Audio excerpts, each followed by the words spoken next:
नमस्कार दोस्तों, एजुनेश में आपका स्वागत है।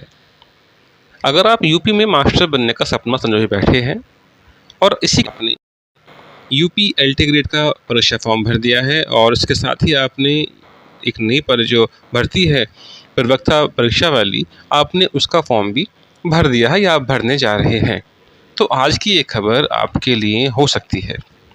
जैसे कि आपको पता है कि यूपी के अंदर काफ़ी वर्षों से इस एलटी ग्रेड परीक्षा का इंतज़ार चल रहा है, लगभग 7 या साढ़े 7 साल के आसपास से। और इस इंतज़ार में न जाने कितने लोग इंतज़ार करते-करते ओवर एज भी हो चुके हैं। क्योंकि ये परीक्षा फॉर्म भरा जा रहा है, इससे पहले लगभग 3 साढ़े 3 साल पहले एक फॉर्म और भरा गया था यूपी टीजीटी पीजीटी परीक्षा का, जिसमें जो पद हैं, पद के सापेक्ष लगभग 13 लाख के आसपास फॉर्म भरे गए थे। अब खबर ये है कि आखिर इस एलटी ग्रेड परीक्षा में कितने फॉर्म भरे जाएंगे। आपको पता है कि अभी हाल फिलहाल में ओटीआर जो वन टाइम रजिस्ट्रेशन है इस परीक्षा फॉर्म को भरने का, उसका एक आंकड़ा चौंकाने वाला था, क्योंकि इसमें जो संख्या है वो लाखों में पहुंच रही है। और आखिर हो भी क्यों ना, एक लंबा इंतज़ार के बाद अगर कुछ चीज़ मिल रही है तो उसमें हर कोई अपना भाग्य आजमाना चाहता है। लेकिन ये पक्का है कि यूपी टीजीटी पीजीटी में जो परीक्षा फॉर्म भरे गए हैं, यहाँ पर उतने फॉर्म नहीं भरे जा सकते हैं, क्योंकि यूपी टीजीटी पीजीटी में उम्र सीमा नहीं होती।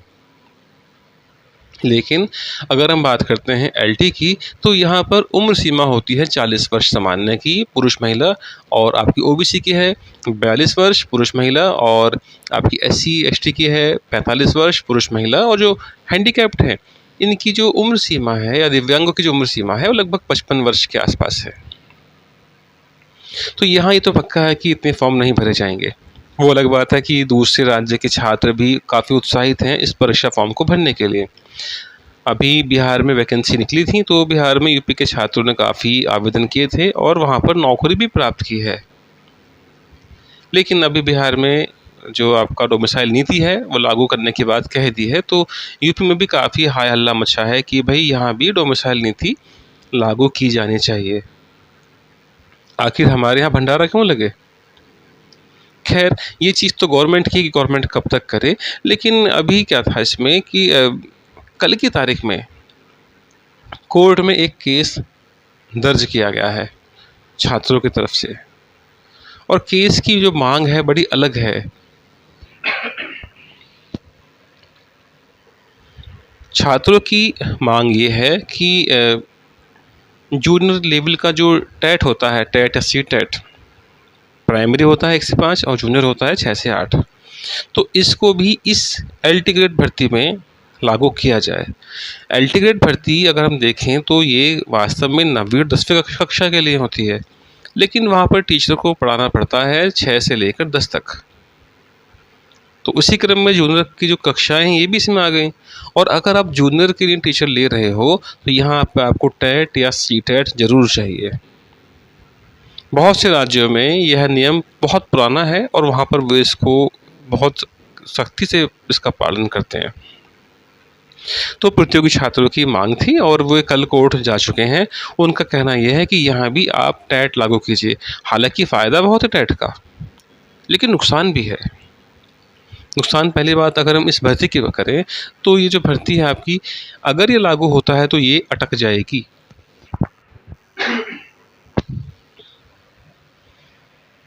ये भर्ती कब होगी पता कुछ नहीं होगा। और ना जाने कितने छात्र हैं जो टेट या सी टेट पास नहीं हैं, तो उनको भी दिक्कत आएगी अगर लागू होता है तो। अब क्योंकि केस दर्ज हो चुका है और कल इस पर काफ़ी बहस भी हुई है, ऐसा सुनने में आ रहा है कि इस पर स्टे हो सकता है कोर्ट के द्वारा। वो दिक्कत रहेगी प्रतियोगी छात्रों के लिए। भाई, जहाँ 7.5 साल से इंतज़ार चल रहा था इस भर्ती का, अब भर्ती आई तो फिर अटकेगी, तो आखिर कब हो पाएगी। बहरहाल यह है कि भाई अगर यह होता है, अब देखते हैं कि गवर्नमेंट अपना पक्ष क्या रखती है। बच्चों का पक्ष सही था, लेकिन बात है गवर्नमेंट की। वहीं अगर देखा जाए तो एक चीज़ और भी थी कल ही की तारीख में।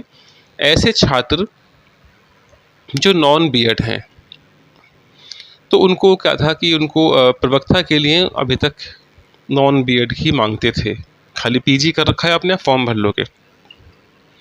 लेकिन अब जो नई वैकेंसी आई है, तो नई वैकेंसी में बीएड कंपल्सरी कर दिया। अगर आप बीएड हैं तो ही आप प्रवक्ता का फार्म भर पाएंगे, वरना फार्म नहीं भर पाएंगे।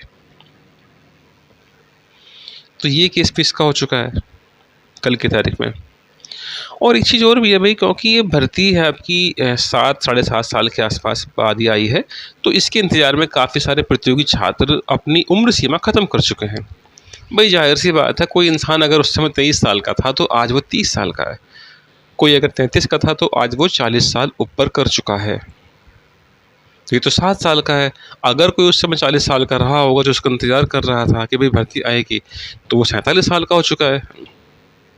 तो ऐसी एक मांग रखी गई कि इसमें कम से कम आप 5 वर्ष की इसमें उम्र सीमा में छूट कीजिए, क्योंकि सरकार ने यूपी पुलिस, सिपाही और एसआई की भर्ती में 3 वर्ष छूट दी है उम्र की। तर्क ये दिया कि वो भर्ती जो है वो पिछले 5 वर्षों से नहीं आई, लेकिन यहाँ यहाँ ये भर्ती पिछले 7 वर्षों से नहीं आई, तो इस बारे में कुछ भी नहीं सोचा। क्या यूपी गवर्नमेंट केवल पुलिस की ही भर्ती करना चाहती है? अध्यापक की भर्ती, कुछ भी भर्ती ही नहीं है। बहरहाल इस संबंध में भी अब छात्र कोर्ट का रुख अपनाने वाले हैं और चाहते हैं कि उन्हें भी इसमें अवसर मिल जाए, कम से कम एक अवसर मिल जाए। अगर हम बात करते हैं नई टीजीटी पीजीटी भर्ती की, तो देखिए इसके बारे में भी यही है कि चर्चा काफ़ी चल रही है कि ये भर्ती आने वाली है। हालांकि अभी की तरफ से जो हाल फिलहाल में ही जो डेटा स्कूलों की तरफ से भेजा गया था वो आधा अधूरा है। सरकार के पास पूरे अधिशासन नहीं जा पाए हैं। सरकार लगातार इस स्तर पर कार्य कर रही है। अब ये बात तो शिक्षा सेवा चयन आयोग जाने कि शिक्षा सेवा चयन आयोग ने इतने समय से लेकर आज तक उन्होंने क्या किया है। अध्याचन मांगे गए हैं दोबारा, और इसमें अब दोबारा से इस पर लगातार कार्रवाई चल रही है। कब तक आ पाएंगे और कब तक ये भर्ती आ पाएगी, ये बात सरकार जाने। लेकिन एक बात पक्की है, अगर एलटी ग्रेड परीक्षा में टेट लागू होता है तो 100% आपकी जो नई टीजीटी की भर्ती होगी इसमें भी टेट लागू होगा, क्योंकि वहाँ भी वही होता है। टीजीटी होता है 9 और 10 के लिए, लेकिन उस टीचर को पढ़ाने के लिए 6, 7, 8, 9 और 10 की क्लास दी जाती है। बहरहाल इंतज़ार करते रहिएगा, जो भी होगा अच्छा ही होगा। वो ऐसा हो सकता है कि सबके लिए अच्छा ही हो, बशर्ते उसमें सरकार और बचाव पक्ष ये अपना पक्ष अच्छी तरह प्रस्तुत करें, और जो भी तर्क कोर्ट में दिए गए हैं उसका जवाब अच्छी तरह दें। प्रतियोगी छात्र, अगर ऐसा होता है ना भाई, जो ये परीक्षा अगर टंगती है काफ़ी लंबी, तो प्रतियोगी छात्र उसमें हतोत्साहित होते हैं। परीक्षा कब होगी, कैसी होगी, कुछ नहीं पता उसका। एक ही चीज़ काफ़ी थी पहले कि भाई जो एलटी ग्रेड परीक्षा है उसमें आप 2-2 परीक्षा करवा रहे हो, वही बहुत था पहले, है ना। उससे परेशान थे बच्चे कि भाई आपका सेकंड परीक्षा जो आपकी ऑब्जेक्टिव होनी चाहिए, लेकिन यहाँ डेस्क्रिप्टिव की बात आ रही है। अब ये चीज़ और आ गई यूपी टेट, तो ये परीक्षा जो पॉइंट है ये वाला, काफ़ी सारे प्रतियोगी छात्रों को डीमोटिवेट करने का काम कर सकता है। लेकिन प्रतियोगी छात्रों को चाहिए कि वो अपनी तैयारी ना छोड़ें, क्योंकि ऐसे काम होते रहते हैं, आप अकेले नहीं हो, बहुत सारे हैं आपके साथ। जैसे कोई नई खबर मिलेगी मैं आपके सामने उसका अपडेट दूंगा, और उम्मीद करता हूँ कि जो आने वाली खबर होगी वो सभी के लिए अच्छी होगी। तब तक के लिए बने रहिएगा। धन्यवाद।